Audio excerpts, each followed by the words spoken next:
হরে কৃষ্ণ। প্রিয় ভক্তবৃন্দ, আপনারা দেখছেন পরলোক টিভি। ওং নমঃ ভগবতে বাসুদেবায়। নারায়ণ নমস্কৃত্যং নরং চৈব নরোত্তমং দেবীং সরস্বতীং ব্যাসং ততো জয়মুদীরয়েৎ। মুখং কरोति वाचालं पङ्गुलं हयते गिरिं यत्कृपातमहं वन्दे श्रीगुरुं दीनतारिणं परमानन्दमाधवं श्रीचैतन्य ईश्वरं। नष्टप्रायेषु भद्रेषु नित्यं भागवत सेवया भागवते उत्तम श्लोके भक्तिर्भवति नैष्टिकी। श्रीमद्भागवत तृतीय स्कंदे 29 अध्यायेर पंचम श्लोक। এখানে দেবহূতি মাতা, যিনি স্বয়ম্ভুব মনু কন্যা, যে স্বয়ম্ভব মনু সমগ্র জগতের পরিচালক, মনুরা পরিচালনা করতেন, 14 মন্বন্তর রয়েছে। তো সেই মনু তার কন্যা দেবহূতিকে এক ঋষির সাথে বিবাহ দিয়েছিলেন। তার নাম হচ্ছে কর্দম মুনি। এই কর্দম মুনির সাথে বিবাহ হয়ে সেখানে 9টি কন্যা তিনি লাভ করেছিলেন দেবহূতি থেকে। এবং শেষে স্বয়ং ভগবান সত্যাবেশ অবতারে কপিলদেব রূপে তিনি অবতরণ করেছিলেন। আর এই কপিলদেবের কাছে দেবহূতি মাতা ভগবত তত্ত্বজ্ঞান লাভ করলেন। মা পুত্রকে গুরু রূপে বরণ করছে, এটা কোথাও শোনা যায়? মায়েরা হচ্ছে গুরু, বাবা হচ্ছে গুরু, কিন্তু এখানে দেখা যায় পুত্র গুরু। তো কপিলদেব স্বয়ং ভগবান সাংখ্য দর্শন শিক্ষা দিতে, সম্যক আত্মদর্শন, দেহ আত্মার মধ্যে বিশদ বর্ণনা, সূক্ষ্মভাবে প্রাকৃতিক প্রকৃতি, জীব, ভগবান, এই সমস্ত মধ্যে সমন্বয়তা কি আছে, কি পার্থক্য আছে, এই সমস্ত বিশদভাবে বর্ণনা সাংখ্য দর্শন শিখাতে এসেছিলেন। সম্যক আত্মদর্শন এবং সর্বশেষ শুদ্ধ প্রেমভক্তি কি, এই সমস্ত বর্ণনা করেছেন। গুণের প্রভাবে মানুষ ভক্তিও করে, তামস ভক্তি, রাজসিক ভক্তি, সাত্বিক ভক্তি, আর বিশুদ্ধ সত্যে রয়েছে ভক্তি, সম্পূর্ণ শুদ্ধ ভক্তি। এইসব শিক্ষা জানতে চেয়েছিলেন। কেন না মানুষ সাধারণত অজ্ঞানতায় রয়েছে। আজকে যে শ্লোকটা আমরা পড়ব, সবাই বলুন, লোকস্য মিথ্যা অভিমতে হে অচক্ষুষঃ চিরম প্রসুপ্তস্য তমসি অনাশ্রয়ে শান্তস কর্মসু অনুবিদ্ধয়া ধিয়া ত্বম আবিরাসি কিল যোগ ভাস্কর। লোকস্য মিথ্যা অভিমতে অচক্ষুষঃ চিরম প্রসুপ্তস্য তমস্য নাশ্রয়ে শ্রান্তস্য কর্মসু অনুবিদ্ধয়া ধিয়া ত্বম আবিরাসি কিল যুগ ভাস্কর। এখানে শব্দানুবাদ আছে, অনুবাদ আছে, তাৎপর্য আছে। তো সময় যাবে শব্দার্থ করতে, আমি অনুবাদ তাৎপর্য বলবো। সবাই বলবেন আমার সঙ্গে অনুবাদটা অন্তত। প্রভুপাদ অনুবাদ করেছেন। সবাই বলবেন, হে ভগবান। এখানে দেবহূতি মাতা কপিলদেবকে বলছেন, হে ভগবান। তো বলুন, আপনি সূর্যের মতো। সূর্য কেন? সূর্য কি করে? অন্ধকারকে নাশ করে দেয়। যদি সূর্য না থাকে আমরা কিছু দেখতে পাবো? আমরা নিজেকে দেখতে পাবো? আয়নার সামনে নিজেকে দেখতে পাবো? নিজের মুখটাও দেখতে পাবো না আয়নার সামনে। তার মানে অন্ধকার থাকলে সব কিছু গ্রুম। তো সূর্য ভগবানের চক্ষু, যচ্চক্ষুষু সবিতা সকল গ্রহানাম, ভগবান বলছেন। তো সেজন্য ভগবান তিনি সূর্যের মতো তুলনা করা আছে। ভগবান না থাকলে সব কিছু গুড়ুম। যেমন সূর্য না থাকলে এই জগতে অন্ধকার, তা ভগবান না থাকলে এই গ্রহমণ্ডলও কোনো আলোকিত করতে পারবে না, সূর্যও আলোক দিতে পারবে না। সূর্যও তার ভগবান থেকে সব আলোক প্রাপ্ত হয়, সবাই এই জগতে সমস্ত সব। এই জন্য এখানে দেবহূতি মাতা জানালেন যে আপনি সূর্যের মতো। স্বয়ং কারণ, বলুন কারণ, জীবের অন্ধকারাচ্ছন্ন বদ্ধ জীবনকে আলোকিত করেন। তার মানে ভগবানই একমাত্র বদ্ধজীবের অন্ধকারাচ্ছন্নকে আলোকিত করতে, তার মানে অজ্ঞানতাকে মোচন করতে পারে ভগবান, অন্য এই জগতে কেউ নেই। সেজন্য অনেক লোক অন্ধকারে আছে, অজ্ঞানে আছে, সে ভাবছে আমি জ্ঞানী, মানুষকে শাস্ত্রের কথা না উপলব্ধি করে বুঝিয়ে দিচ্ছে। শাস্ত্রে অশ্বমেধ যজ্ঞ, গোমেধ যজ্ঞ, কিন্তু কলৌ পঞ্চ বিবর্জয়েত। বৈদিক শাস্ত্রে লেখা আছে গবালম্বম অশ্বমেধম সন্ন্যাসং পৈতৃকম এবং এই পঞ্চ বিবর্জয়েত। তো পঞ্চবস্তু যেমন পিতৃশ্রাদ্ধে মাংস ভক্ষণ নিষিদ্ধ আছে, দেবেরেণ সুতোৎপতম। আগে স্বামী যদি পুত্র উৎপন্ন অক্ষম হতো, তার সেরকম শক্তি না থাকতো, দেবের দ্বারা, তখন অতটা সত্যবাদ শুদ্ধ ছিল মনোভাব, দেবেরেণ সুত উৎপন্ন। কারো সন্তান আসছে না, ডাক্তার বলছে এর দ্বারা সন্তান হবে না, তখন দেবের দ্বারা সুত, তার মানে দেবর তাকে স্ত্রী রূপে গ্রহণ করবে না। আমরা জানি যেমন ব্যাসদেবের দ্বারা সমস্ত যে ধৃতরাষ্ট্র ইত্যাদি উৎপন্ন হয়েছিলেন, ব্যাসদেব উৎপন্ন করলেন। ঠিক সেরকম আগে ছিল, সত্যযুগে, ত্রেতা যুগে, দ্বাপর যুগে এরকম তারা কোনো অভিসন্ধি ছিল না, পাপকর্মের উদ্দেশ্য ছিল না, সেটা শুদ্ধ বাসনা ছিল, কিন্তু এই কলিযুগে সেরকম নেই। সেজন্য দেবেরেণ সুত উৎপত্তি নিষিদ্ধ। পিতৃপুরুষের সাধ্যে মাংস ভক্ষণ এখন রয়েছে, লোকেরা মনে করছে, সেগুলা নেই। আর অশ্বমেধ যজ্ঞ, গোমেধ যজ্ঞ, এই যজ্ঞগুলি বৃদ্ধ অশ্ব হয়ে গেলে, বৃদ্ধ গরু হয়ে গেলে তাদেরকে যজ্ঞে আহুতি দিয়ে ওই যজ্ঞকুণ্ড থেকে তাকে নবজীবন দেওয়া হতো। তো সেটা খাওয়ার জন্য নয়, বধ করার জন্য না। চাঁদ কাজী বুঝতো না, এই নবদ্বীপে মহাপ্রভুকে বলেছিল যে তোমার মুনি ঋষিরা তো গোমেধ যজ্ঞে গরুকে বধ করে, তা আমরা গো মাংস খাচ্ছি, অসুবিধা কি আছে? মহাপ্রভু বললেন যে গোর অঙ্গে যত লোম আছে ততকাল পচে থাকতে হবে তোমাদের গো মাংস খেলে। শাস্ত্রে কোনো বর্ণনা নেই। তুমি যেটা বলছো গোমেধ যজ্ঞ, অশ্বমেধ যজ্ঞ, এটা অজ্ঞানতার দরুন তুমি বলছো, অন্ধকারে আছো। এখানে সেই অন্ধকারাচ্ছন্ন ব্যক্তির জ্ঞানচক্ষু উন্মিলিত করতে ভগবান আসেন।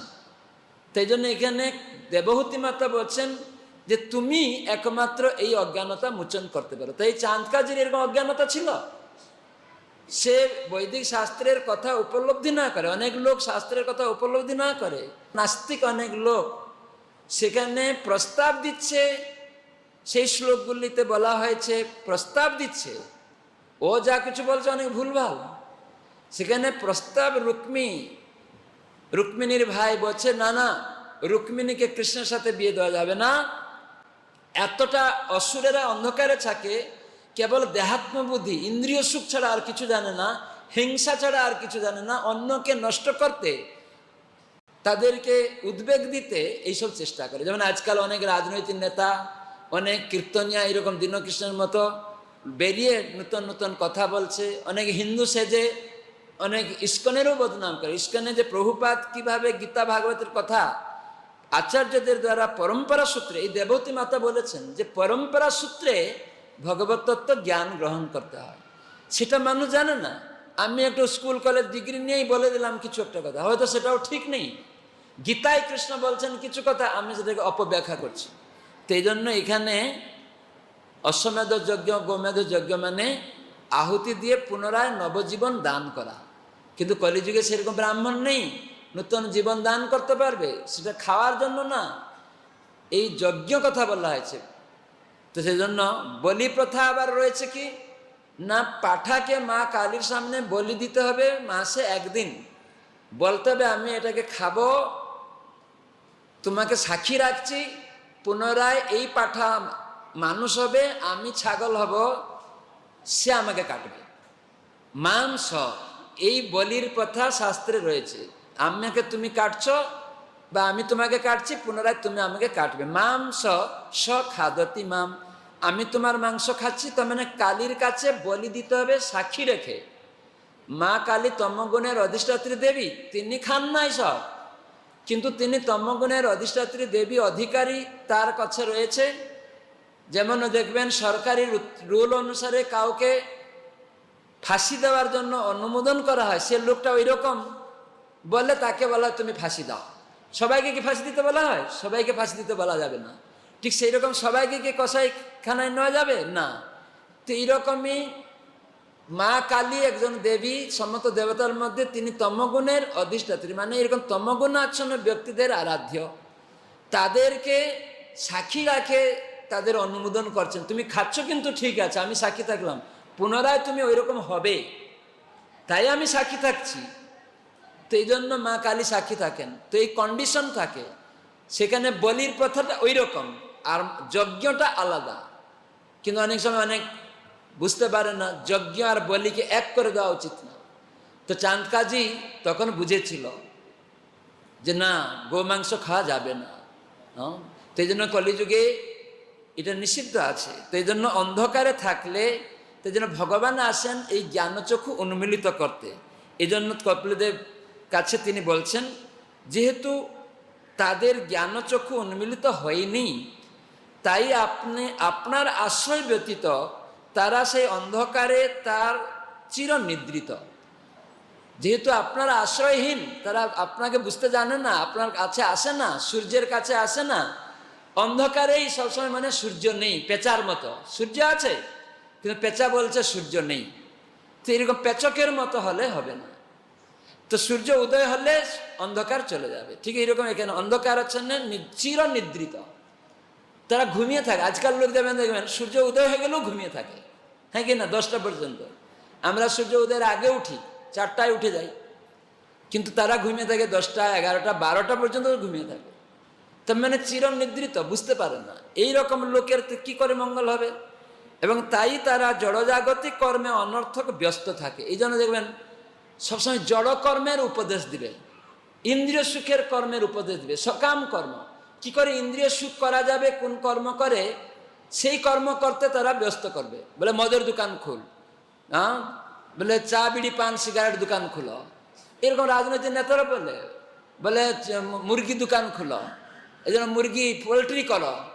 এই যে ইন্দ্রিয় সুখের জন্য সকাম কর্ম, এই কর্ম করে ইন্দ্রিয় সুখ, ওখানে যে কত পাপ হবে। কিন্তু রাজার কর্তব্য এরকম অজ্ঞানে অন্ধকারে শিক্ষা দেওয়া না। তো এইগুলি মানুষ বুঝতে পারে না। এই জন্য দেবহতী মাতা আমাদের জন্য কত সদয়া, কৃপালু।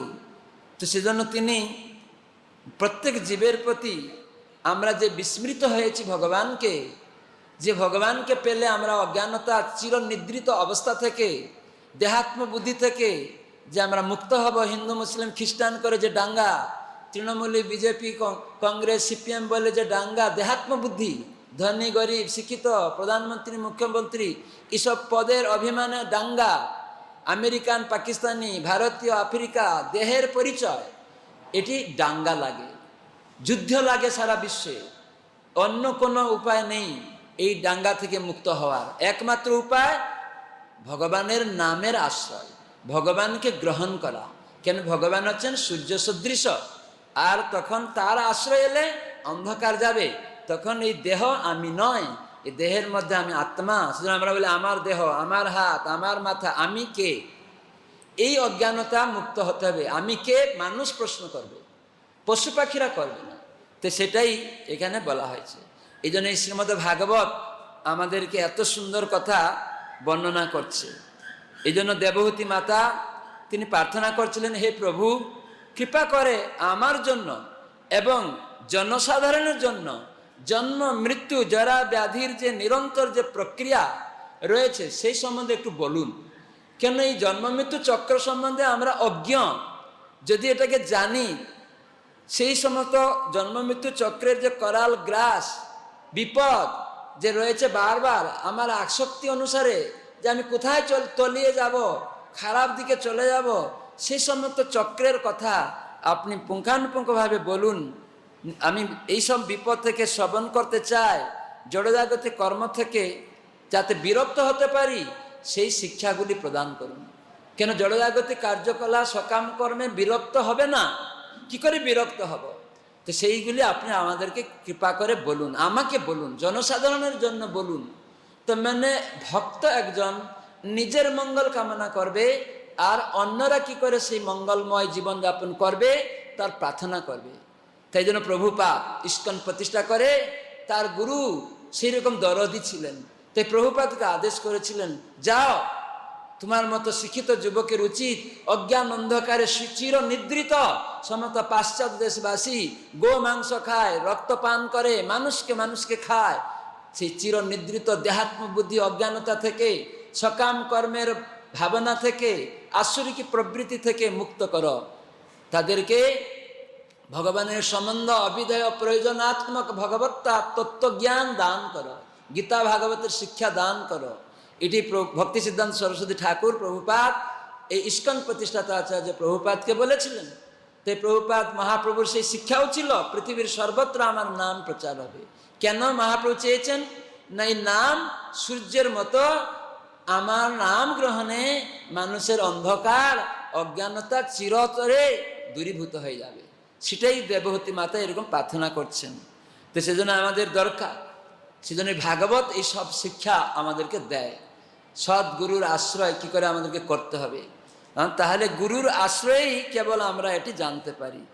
যারা শুদ্ধ নয় তারা চারটি উদ্দেশ্য নিয়ে ভক্তি অনুশীলন করে। অনেক সময় অনেক শুদ্ধ নয়, ভক্তি করছে হয়তো, সেটা একটু ভালো, কিন্তু ভক্তি করছে, কিন্তু ওই দুঃখে পড়ে জ্ঞানের জন্য, যে অর্থাৎ জিজ্ঞাসু জ্ঞানী, ভাগবত গীতায় কৃষ্ণ বলছেন। তো এটাও শুদ্ধ না হলেও কিছুটা অন্তত ভালো, কিন্তু তবু এটা শুদ্ধ ভক্তি না। কিন্তু আমাদের প্রভুপাদ মহাপ্রভু শিখিয়েছেন শুদ্ধ ভক্তি, কিছু পাবো বলে ভক্তি করব তা না। তো সেগুলি গুণ অনুসারে হয়ে থাকে, সেই গুণ মুক্ত হতে হবে। তো গুণ মুক্ত হতে গেলে ভক্তিতে যুক্ত হতে হবে, যিনি ভগবত গীতায় কৃষ্ণ বললেন, মাম চ অব্যভিচারেণ ভক্তি যুগেন সেবতে সগুণান সমতিতৈতান ব্রহ্ম ভূয়ায় কল্পতে। তো সেই যে অবিবিচারী ভক্তি মানে কেবল কৃষ্ণ সেবা, অন্য কোনো কিছু না। একমাত্র কৃষ্ণ আমার নিত্য প্রভু, আমরা সেটা জানা দরকার। দেবদেবী আমার প্রভু না, সমাজ আমার প্রভু না, আমার আরাধ্য হচ্ছেন ভগবান। কেন? জীবের স্বরূপ হয় কৃষ্ণের নিত্যদাস, মমই বাংশ জীবলোকে জীবভূত সনাতন। এই তত্ত্ব শিক্ষা দরকার, মানুষ সমাজে এটিকে প্রচার করা দরকার। এই জন্য ইস্কন অনুমোদিত নামহট্ট সংঘ রয়েছে, যে নামহট্ট সঙ্গে গীতা ভাগবতের শিক্ষা মানুষকে শিখানো হচ্ছে। একবারে যুবক থেকে শুরু করে, বাচ্চা থেকে শুরু করে, গৃহস্থ তার গর্ভবতী সন্তান সে কি করে কৃষ্ণ ভাবনাময় হবে, সব কিছু এই নামহট্ট প্রচারের মাধ্যমে শেখানো আছে।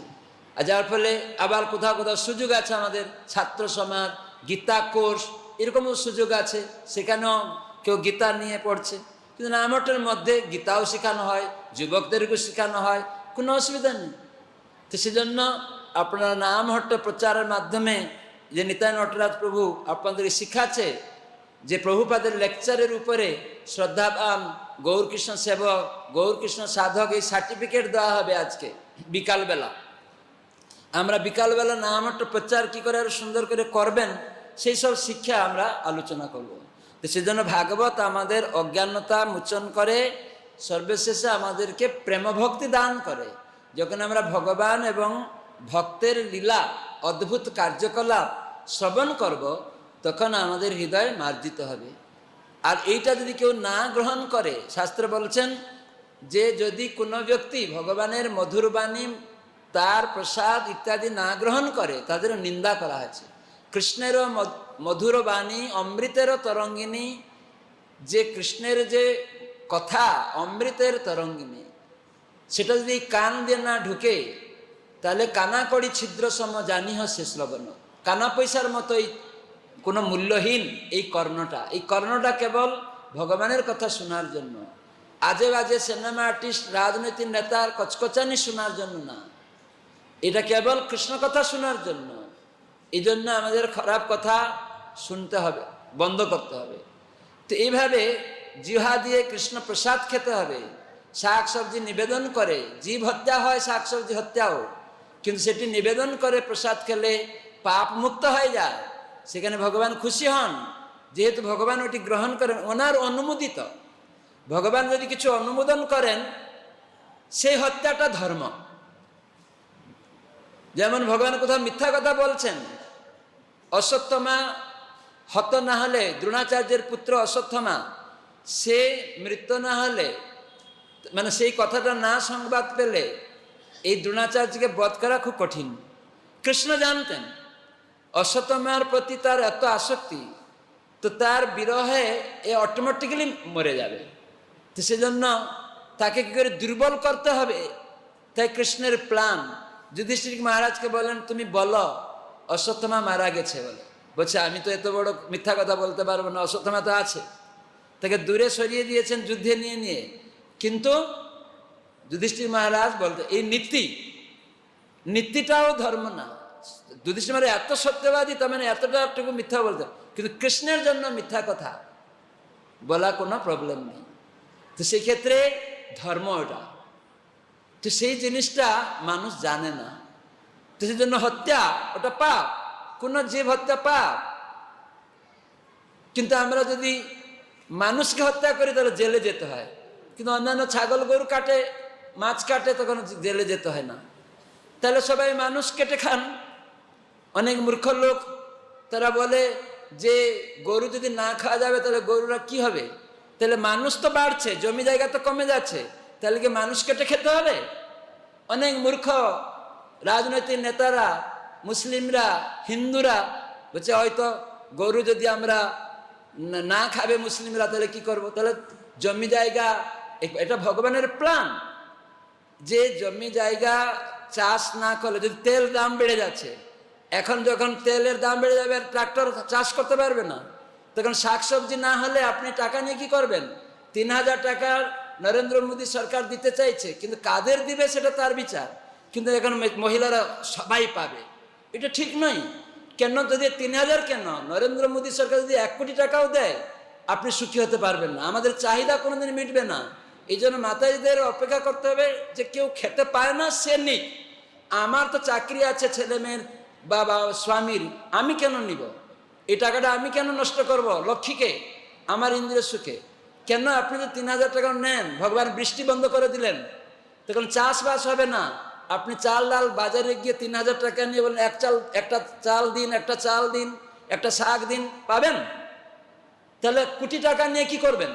এই জন্য মূর্খ মিথ্যাবাদী মহিলারা অনেক সময় তারা ভাবে 3000 টাকা দিন, সরকার মিথ্যা বলছে। না, সরকার মিথ্যা বলেনি, সরকার ঠিক কথা বলেছে। অন্য লোকদের তাদের হিংসাত্মক মনোভাবকে দূরীকরণ করতে, পরিবর্তন করতে কিছু বলা হয়। যে অনেক মহিলা টাকা আছে, তারা জানে তারা লক্ষ্মী সদৃশ, সত্যি নারী সদৃশ, তারা কখনো নিজের ইন্দ্রিয় সুখের জন্য সরকার থেকে টাকা নেবে না। তারা এই জগতে কাজকর্ম করেই তারা উন্নয়ন করবে। আপনারা দেখবেন আগে 100 দিনের কাজ দেওয়া হচ্ছিল, লোকেরা বসে একটা ঘাস ছিঁড়াতে, 3 জন একসাথে একটা ঘাস তুলছে, দিয়ে সারাদিনে বলে তারপরে টাকা নিয়ে চলে গেল। এই নিয়ে মদ মাংস খাচ্ছে। তো আপনারা পক্ষপাতী কোনোদিন হবেন না। এই ধরনের টাকা নিয়ে অলস করানো, সরকার যদি এরকম টাকা দেয় সেটা অলস বানানো, আমরা প্রকাশ্যে বলছি সবসময়। তো সেজন্য এই সমস্ত সরকার তারা বুঝবে যে 3000 টাকা টুপ দিয়ে এটা মিথ্যা কথা নয়, ওটা পরিবর্তন করা, সেই অন্ধকারে আচ্ছন্ন মানুষদেরকে নষ্ট করে যে অলস বানানোর পন্থা থেকে তুলে নিয়ে আসার জন্য, এবং শেষে শিক্ষা দেওয়া যে না, এটা আসল উদ্দেশ্য নয়। যার টাকা আছে সে সঠিকভাবে সদ্ব্যবহার করো, টাকা পয়সা নিয়ে মদ মাংস খেয়ে নষ্ট করো না। আজকাল তো এরকম সব লটারি কেটে আবার টাকা নষ্ট করে দিচ্ছে, তাই জন্য সরকার লটারিও বন্ধ করে দিচ্ছে। তো কতটা সুন্দর পদক্ষেপ! কেন আপনি দাউলিয়া হয়ে যাবেন? আমার মনে আছে যে আমি যখন ছোটবেলা দেখছি যে একটা লোক বাড়ির থেকে চাল ডাল কিনতে গিয়েছে বাজারে, ওখানে লটারি খেলা আছে, শুনছে যে এই টাকাটা 100 টাকা তুমি দিলে আর লটারিতে বেঁধে যাবে ডবল 200 টাকা পাওয়া যাবে। তো চাল কিনতে গিয়েছে গরিব লোক, ওইটা দেখে তাকে কেউ ডেকে নিয়ে, এই আসো আসো, কি করতে আসো? ওর চাল কিনবো।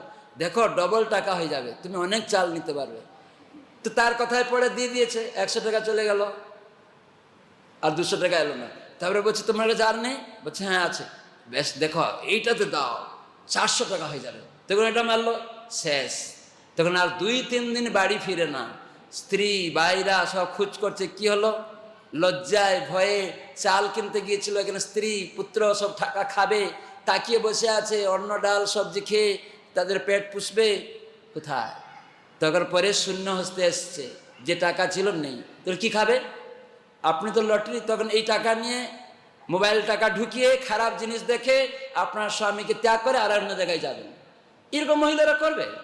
তো সেই জন্য আমি বলছিলাম সব মহিলা করবে, কিন্তু সব মহিলা টাকা থাকলে তারা কেন নিবে?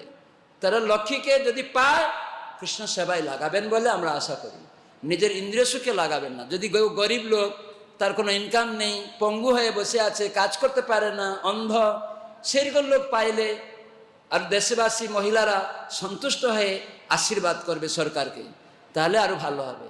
সরকার যদিও সঠিক পথে আসা উচিত। এই সমস্ত জিনিস, গো হত্যা যে আজকে প্রকাশ্যে কত হচ্ছিল, কিছু তো কমলো, গোপনে হলো কিছু তো কমলো।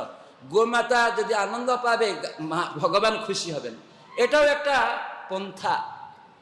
তো যাই হোক, সনাতন গোস্বামী তিনি এই শ্রীমদ্ ভাগবত লাভ করেছিলেন স্বপ্নে। উনি স্বপ্ন দেখেছিলেন, খুব সুন্দর কথা। শ্রী সনাতনের অতি অদ্ভুত চরিত, শ্রীমদ্ ভাগবত যার অতিশয়কৃত। প্রথম বয়সে স্বপ্নে এক বিপ্রবর, তিনি এক সময় স্বপ্ন দেখছিলেন, একটা ব্রাহ্মণ এসেছে, শ্রীমদ্ ভাগবত দেহ আনন্দ অন্তর।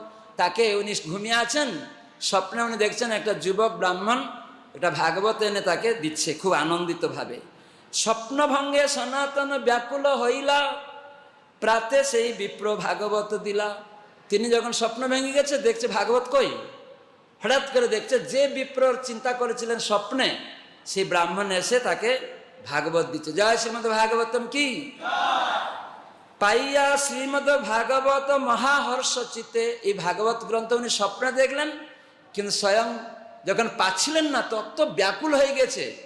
কিন্তু কিছু সময় পরে দেখা গেল এক ব্রাহ্মণ এসে ভাগবত দিচ্ছে তাকে, আর উনি এত আনন্দ মগ্ন হইয়া প্রভু প্রেমে মহাসমুদ্রেতে, এত মহান আনন্দে সমুদ্রের মতো তরঙ্গে ভাসতে লাগলেন।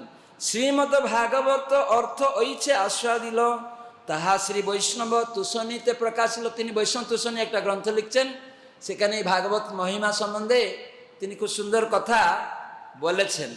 সেখানে তিনি বলেছেন, সর্বশাস্ত্র পীয়ূষ। আমি দেখছিলাম গৌড়ীয় মঠের একটা পঞ্জিকা, বাগবাজার গৌড়ীয় মঠের পঞ্জিকায় খুললেই ভাগবতের এই 5টা শ্লোক সনাতন গোস্বামী যেটা লিখেছেন, তিনি ভাগবত যে আস্বাদন ভাগবত পেয়ে পড়েই তার মধ্যে এই হৃদয়ে এই ভাগবত সম্বন্ধে জ্ঞান হয়েছে। কি সেটা? তিনি বলছেন, সর্বশাস্ত্রাব্ধি পীয়ূষ, সর্ববেদৈক সৎফল, সর্বসিদ্ধান্ত রত্নার্য, সর্বলোকৈক দৃক্পদ, সর্বভাগবত প্রাণ, শ্রীমৎ ভাগবত প্রভু, কলিধ্বান্ত আদিত দ্বিতীয় শ্রীকৃষ্ণ পরিবর্তিত। এখানে সে কথা বলছেন, শ্রীমদ্ ভাগবতকে সূর্যের সঙ্গে তুলনা করছেন সনাতন গোস্বামী ভাগবত পড়ে। তো মানে তার ভাগবত পড়ে উপলব্ধি হলো কি না, সমুদ্ররূপী সর্বশাস্ত্রের মন্থনকৃত অমৃত সমূহ হে শ্রীমদ্ ভাগবত। তো মানে অখিল যে সমস্ত কিছু শাস্ত্র আছে, বেদ শাস্ত্র ইত্যাদি, সমস্ত শাস্ত্রের সার বস্তু মন্থন করে ব্যাসদেব যে অমৃত পেয়েছেন সেটা আছে শ্রীমদ্ ভাগবতম। সমগ্র বেদশাস্ত্রের মুখ্য অপ্রাকৃত ফল হে শ্রীমদ্ ভাগবত, সকল পারমার্থিক সিদ্ধান্ত রত্নে সমৃদ্ধ। আমরা যদি কিছু সিদ্ধান্ত চাই, কিভাবে এটাকে খণ্ডন করব, কোনো কিছু শুনলাম, ভাগবত হচ্ছে তার মূল সিদ্ধান্ত। সেই ভাগবত ছাড়া অন্য কোথাও সিদ্ধান্ত পাওয়া যাবে না, মানে সেটাকে খণ্ডন করতে। তাই শ্রীমদ্ ভাগবত হচ্ছে সম্মত সিদ্ধান্তের রত্নস্বরূপ এবং সম্মত লোকের দিব্য দৃষ্টি প্রদান করবে, জড় গুণ থেকে মুক্ত করে আমাদের দিব্য জ্ঞান প্রদান করবে, সম্বন্ধ অবিদয় প্রয়োজনাত্মক ভগবত জ্ঞান দান করবে এই শ্রীমদ্ ভাগবত। হে শ্রীমদ্ ভাগবত, সকল ভক্ত ভাগবতদের প্রাণস্বরূপ। ভাগবত হচ্ছে যারা ভক্ত তাদের প্রাণ, ভাগবত ছাড়া তারা কিছু জানে না। হে শ্রীমদ্ ভাগবত, প্রকৃতপক্ষে আপনি হচ্ছেন ভগবান শ্রীকৃষ্ণের পরিবর্তিত রূপ, সূর্য সদৃশ। এখানে বলছেন কলি ধ্যান্ত উদিত আদিত্য, মানে সূর্যের মতো আপনি অন্ধকারকে দূরীভূত করবেন। এটা সনাতন গোস্বামী ভাগবত অধ্যয়ন করে তার উপলব্ধি এরকম প্রকাশ করেছেন। তবে তিনি বলছেন কি না, এটা পাঠ করলে কি হবে, পরমানন্দ পাঠায়। এটা যদি পাঠ করবেন দিন তাহলে আনন্দ হবে, পরম আনন্দ, শুধু আনন্দ না, পরম শ্রেষ্ঠ আনন্দ হবে। প্রেম বর্ষ অক্ষরায়তে, সমস্ত অক্ষরে অক্ষরে প্রেম বর্ষা হচ্ছে সেখানে, প্রত্যেকটা অক্ষর ভাগবতে। সর্বদা সর্বসেব্যায় শ্রীকৃষ্ণায় নমস্তুতে। এই জন্য বলছেন হে শ্রীমদ্ ভাগবত, আপনাকে বিনম্র প্রণতি নিবেদন করছি, আপনার পাঠে পরম আনন্দ লাভ হয়। আপনার অক্ষর বলি পাঠকের উপর প্রেম বর্ষণ করে, প্রত্যেকটা অক্ষরেই। ভগবান শ্রীকৃষ্ণের অবতার হে শ্রীমদ্ ভাগবত, আপনি সর্বদা সকলের দ্বারা সেব্য। তার মানে ভাগবত হচ্ছে অবতার।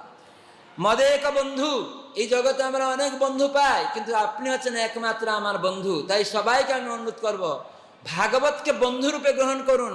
কেন সব সিদ্ধান্ত, সমস্ত প্রশ্ন উত্তর, সমস্ত দুঃখের সমাধান হয়ে যাবে, অবসান হয়ে যাবে। প্রেম ভক্তি যেটা আমরা মনুষ্য জীবনে সার্থক করতে চাই সেগুলি পাবেন। এই জন্য মদেক বন্ধু। আর মত সঙ্গিনম, আমরা অনেক সঙ্গী আছে, স্ত্রীকে সঙ্গী করছেন, পুত্র কন্যাকে, আত্মীয় স্বজনকে, রাজনৈতিক নেতাদের, না, ওরা অনিত্য সঙ্গী, অনিত্য বন্ধু। প্রকৃত বন্ধু করুন, প্রকৃত সঙ্গী করতে হবে আমাদের শ্রীমদ্ ভাগবতকে। হ্যাঁ, আর আমরা এই টাকা পয়সাকে ধন ভাবছি, শ্রীমদ্ ভাগবত হচ্ছে মন মহাধন। এই ধন শেষ হবে না, আপনার টাকা, কোটি টাকা নষ্ট হয়ে যাবে। আর কোটি টাকা থাকলে যদি ভগবান মাটি নিয়ে নেবে, বৃষ্টি দিবে না, ওই টাকাটা কাগজ হয়ে যাবে, কোনো কাজে লাগবে না। নরেন্দ্র মোদী সরকার যখন বন্ধ করে দিয়েছিল টাকা, ওই লক্ষ লক্ষ টাকা এখনো নিয়ে বাজারে গেলে আপনাকে পাগল বলে তাড়িয়ে দিবে। তার মানে টাকাটা ওই রকম হয়ে যাবে। এই জন্য টাকার লোভে, 3000 টাকার লোভে ভোট দিবেন না, 3000 টাকার লোভে যে আসবেন না। ভগবত ভক্তি প্রচারে, ভগবানের নাম প্রচারে কে সাহায্য করছে? কেউ সরকার বলছে রাম কৃষ্ণ এটা প্রচার করতে হবে, রাম, রাম মানে আনন্দ। তো মানে ভগবানের নাম করলে সূর্য অন্ধকার যাবে, তো সেজন্য রাম বলতে অনেক সরকার অসন্তুষ্ট হয়, বলছে এটা আমাকে ব্যঙ্গ করা হয়। হ্যাঁ, তার মানে ওটা অন্ধকার। উনি নামটা যেহেতু কানে ঢুকাচ্ছেন না, তাই অন্ধকার যাচ্ছে না। তো অন্ধকার যাবে যখন রাম নাম বা হরে কৃষ্ণ মন্ত্র কলিযুগে ভগবানের নাম যখন ভিতরে ঢুকে যাবে, তখন সূর্য উদয় হয়ে যাবে, তখন বুঝতে পারবে সমস্ত জ্ঞান। এই জন্য ভাগবত, এই জন্য এখানে বলা আছে বন্ধু করতে হবে। মত নিস্তারক, আপনি যদি নিস্তার পেতে চান, মত ভাগ্য, মত আনন্দ, এই শ্রীমদ্ ভাগবত। তাই আমি তোমাকে প্রণাম জানাচ্ছি। সেজন্য বলছেন অসাধু সাধুতা দায়ীন, অসাধু ব্যক্তি সাধুতে পরিণত হবে, তার প্রমাণ বিদেশিরা। প্রভুপাদ তাদের ভাগবত দান করার ফলে আজ সেই অসাধু ব্যক্তিরা সাধু হয়ে গেছে। সাধু মানে কৃষ্ণ ভক্তিতে যুক্ত হয়ে গেছে। সাধু মানে এরকম নয় যে দাড়ি রাখলাম, এরকম না, যে আত্মার, যে পরমাত্মার অংশ, সে যে ভগবানের অংশ জেনে তার সেবায় যুক্ত হওয়া, সে প্রকৃত সাধু। এরকম নয় যে আমি দেবদেবী, কালী, দুর্গা, শিব, তারা ভগবানের প্রতিনিধি, তাদের সম্মান করতে হবে। তারা এক এক দায়িত্ব নিয়েছেন, কিন্তু তারা ভগবান নয়। যে ভগবানের নির্দেশে তারা সব কিছু সরবরাহ করছে, দেবদেবীদের এইভাবে সম্মান করতে হবে। ইন্দ্র বৃষ্টি না দিলে শাকসবজি হবে না, তাহলে ইন্দ্র পূজা করতে হবে। তো আমরা তো ইন্দ্র পূজা করি না। অগ্নিদেব না থাকলে, আগুন না থাকলে রান্না হবে না, তাহলে আমরা অগ্নিদেবের পূজা তো করি না। এই জন্য মূর্খ না হয়ে ভগবান কৃষ্ণের পূজা করলে অগ্নিদেব, বরুণদেব, ইন্দ্রদেব, সমস্ত দেবতার পূজা হয়ে যাবে। সেই জ্ঞান অর্জন করুন। তো সেজন্য অসাধু ভাব কেটে যাবে, যে কেবল সাধু মানে কেবল কৃষ্ণের চরণে আত্মসমর্পণ করা, তাদেরকে সাধু বলা হবে। সেই ব্যক্তিদের আশ্রয়ে গ্রহণ করুন। তাই জন্য যারা এরকম দেবদেবী নিজেদেরকে সাধু ভাবছে, না, তারা দেব পূজক হতে পারে, কিন্তু তারা সাধু না। সাধু মানে যে কৃষ্ণ ভক্তি করে। তো তার এই ভাগবত অধ্যয়নে আমরা কৃষ্ণ ভক্তে পরিণত হয়ে যাব, অসাধু থেকে সাধুতে পরিণত হয়ে যাব। সেজন্য গেলেন অসাধু সাধুতা দায়নে ন মানে অতি নিচতা উচ্চতা করম, নিচ ব্যক্তিকে উচ্চ পদে স্থাপন করবে। হা ন মুঞ্চম কদাচিন মাং প্রেম না হৃৎকণ্ঠ স্ফুর। হে শ্রীমদ ভাগবত, দয়া করে আমার হৃদয়ে আপনি স্ফূর্তি লাভ করুন। এবার সনাতন গোস্বামী বৈষ্ণব তুষণীতে উনি রচনা করলেন এই সুন্দর ভাগবতের মহিমা।